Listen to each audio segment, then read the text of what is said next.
Probably sounds about right. Probably late 80s, I'm thinking. Yeah, so, but it was definitely a classic, and it's got some great morals and good wholesome watching for the kids today. You know, we need to do that, right? We need to recap some of the old stuff, the old wholesome stuff from growing up, and share that with the kids so that they get the morals and the lessons from it, right? And I mean, in that one, the lesson is hope, right? You never know. You never know when help might be coming. So stay positive, stay good, stay true, right? And we're going to stay with the good news. So much good stuff going on in the world. Oh my gosh, you know, we talk about so many trivial things, some big stuff too, don't get me wrong, but so many trivial things where there's some really big stuff going on that we should be focusing on. Last week, we were talking about women's rights in Saudi Arabia and how much things are changing there. And it is so absolutely true. You know, I remember when I was a kid, my dad was a chemical engineer, and he used to get offered work around the world. And, excuse me, so he went out to like Fort McMurray a couple times and out west and here and there and wherever. And they asked him a few times if he'd go and work in Saudi Arabia. Well, my dad, he liked his beer, and it was, you couldn't drink there. So they had, it was, what did they call it? So it was all dry, but they called them wet camps or dry camps, something where you could drink, but you could only drink in the camps. And even still, that's sketchy, right? Because you just never know. You're in those other countries. And I remember my dad saying, no, he wasn't doing that. And he wasn't really trusting. And, you know, what if you're having a good time and next thing you know, you wandered off of camp, right? Not cool, not cool at all. So this is so super exciting that this country is changing in leaps and bounds. And I hope they're getting the credit that is totally due to them. That's for darn sure. So, bumping up a notch. Saudi women sit in a stadium for the first time to attend an event in the capital, Riyadh, on September 23rd, 2017, commemorating the anniversary of the founding of the kingdom. Wow, that is so cool. Saudi Arabia will allow women into sports stadiums for the first time from next year, authorities said Sunday, in a landmark move opening up 3 previously male-only venues to families. The kingdom, which has some of the world's tightest restrictions on women, has long barred women from sports arenas by strict rules on segregation of the sexes in public. The announcement is in line with powerful Crown Prince Mohammed bin Salman's ambitious reform drive, shaking up the ultra-conservative kingdom, including the historic decision to allow women to drive from next June, starting the preparation of 3 stadiums to be ready to accommodate families from early 2018, the General Sports Authority said on Twitter. Restaurants, cafes, and monitor screens would be set up inside the stadiums, the authority added. Last month, hundreds of women were allowed to enter a sports stadium, used mostly for football matches, for the first time to mark Saudi Arabia's National Day. Under the country's guardianship system, the male family member, normally the father, husband, or brother, must grant permission for a woman's study, travel, or other activities. But the kingdom appears to be relaxing some norms as part of its Vision 2030 plan for economic and social reforms, which aims to boost female employment. Whoa, that's pretty cool. In July, rights campaigners welcomed an overdue reform by the Education Ministry to allow girls to partake in sports at state schools. In a rare public appearance last week at an investor summit, Prince Mohammed pledged a moderate Saudi Arabia, long seen as an exporter of a brand of puritanical Islam espoused by jihadists worldwide. MBS, as he is well known, promised his kingdom will return to what we were before, a country of moderate Islam that is tolerant of all religions and to the world. His comment, while unveiling plans for a $500 billion development zone, chimes with his public image of a bold liberal reformer in a conservative country where more than half the population is under 25. Wow. Isn't that something? Last month, a royal decree said women would be allowed to drive. The kingdom is also expected to lift a public ban on cinemas and has encouraged mixed-gender celebrations, something unseen before.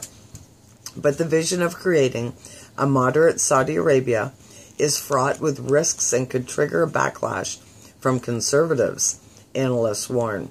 The government appears to have clipped its wings of the once feared religious police, long accused of harassing the public with rigid Islamic Moors, who have all but disappeared from big cities. Some conservative clerics, who for years staunchly opposed more social liberties for women, have backpedaled and come out in favor of the decree allowing them to drive. Maybe they've realized that if you keep it the way it is, people are just going to leave. They're just going to leave. Why would they stay? Why would you stay as soon as you had a daughter? Hey, like, wow. But it's so ingrained, right? It's generational. I totally get it. You know, it's people who are oppressed that don't even realize that they're oppressed because it's their culture. They've been doing it forever.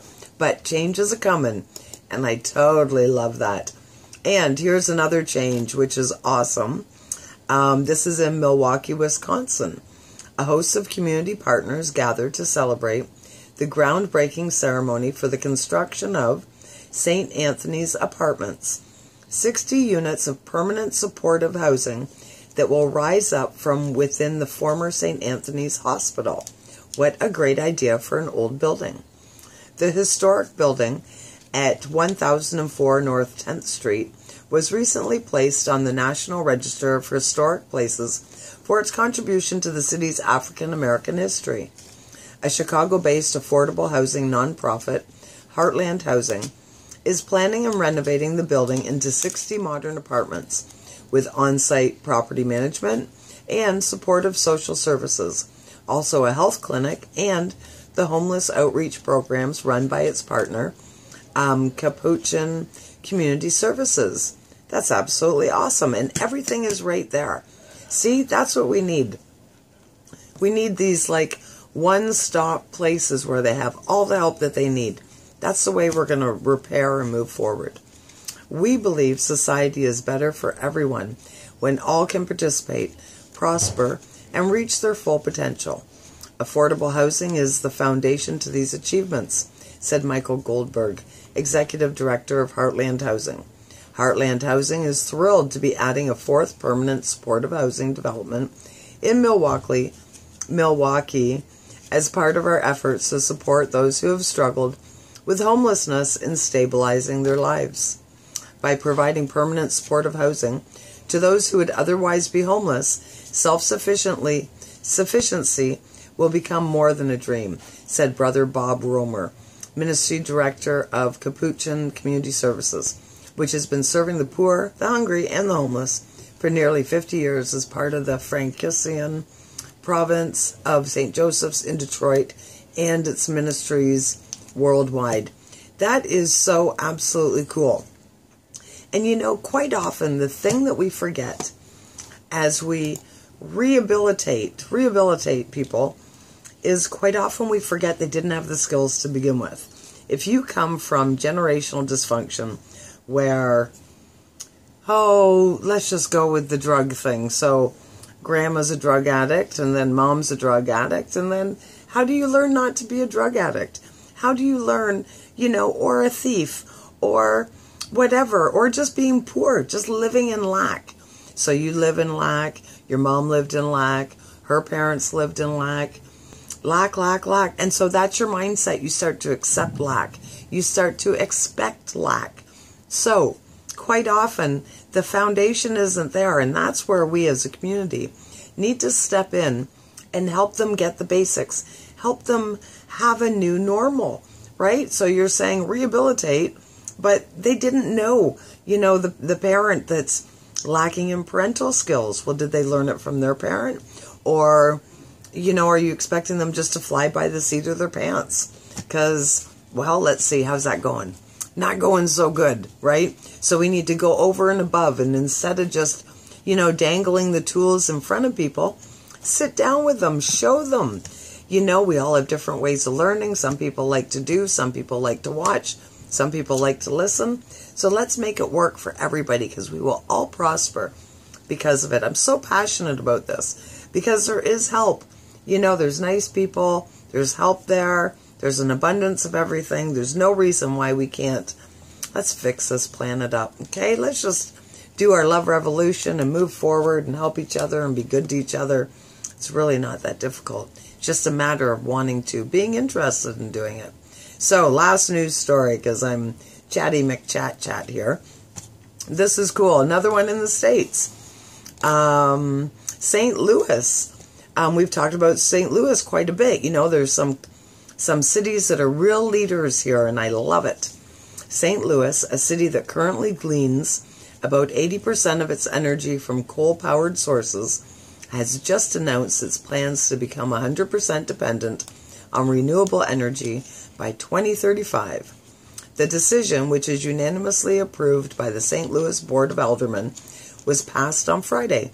A team of environmentalists, businessmen, utility officials, community members plan on working with city officials and outside stakeholders to map out a conclusive plan of action by December 2018. The legislation, which has been called Resolution 124, is not only considered a conservational victory, but it is also a wise business decision for the city. In the United States alone, the solar market has increased 17 times faster than the overall economy. A report published earlier in the year also stated that the renewable energy sector now employs roughly 10 million people worldwide. Renewables are directly supporting broader socio-economic objectives, with employment creation increasingly recognized as a central component of the global energy transition, says Adan Zed Amin, director of the International Renewable Energy Agency. As the scales continue to tip in favor of renewables, we expect that the number of people working in the renewables sector could reach 24 million by 2030, more than offsetting fossil fuel job losses and becoming a major economic driver around the world. I love it. St. Louis currently gets about 5% of its electricity from renewable energy, but city representatives are determined to wean themselves off of fossil fuels, regardless of the challenges. The shift in energy dependency has already been put in motion. However, after the city's electrical utility company, Ameren, announced a $1 billion investment in alternative energy sources last month. The investment is reportedly part of a bid to reduce the company's carbon footprint by 80% before 2050. That is so cool. Additionally, the Missouri city is now one of 47 American cities that have made shifts towards sustainability. That is so cool. The entire state of Hawaii became the first American state to adopt the environmental goals of the Paris Climate Agreement after President Trump announced his decision to back out of the treaty earlier this year. Shortly after, Colorado Governor John Hickenlooper signed his own executive order for his sign to join the international treaty as well. So there you go. That is so awesome. They're moving forward and doing it on their own. And how many times do we talk about don't rely on the government? Don't rely on other people. Be proactive. Do it yourself. I see so many people putting solar power panels on their houses, on their businesses. Move forward and do it yourself. That's what we need to do. It's our future. There's a lot more of us than there is of them. So we need to move forward and make a better world for our children, for our grandchildren, for everybody. That's what we need to do. So, thank you for listening. That was your good news for today. That's all going to be posted on the Positive Power Facebook page for you to check out at your convenience, which may not be today because it's Halloween. So who knows when it's going to be.